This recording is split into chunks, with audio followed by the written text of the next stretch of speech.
Adama Diouf Gorel numéro 2 ak Liss bu Kaolack Liss nag Kanda la waroo waaye Gorel loolu bokkul ci lamb doole bokkul ci lamb lutte simple la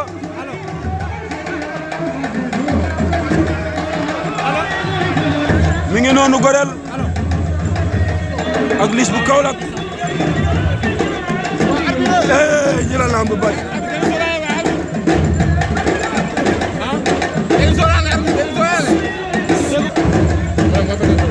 Liss daw na jàpp mais Gorel da suna Liss da ko bëgg a jaay doole Liss daa bëgg a jaay doole Gorel na def nank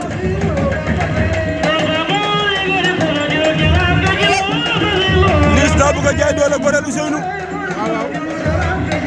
ay way gis na fi Maysa Ndiaye mon ami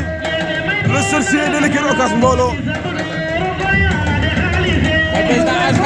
Gorel moo ñëwoon ginnaaw nga ne mooy lan xor xaax da mi ay say léegi Gorel moo ñëwoon ginnaaw bu génnaatee muy ñaareel avertissement sam Gorel moo ñëwoon ginnaaw bu génnaatee mu nekk ñaari avertissement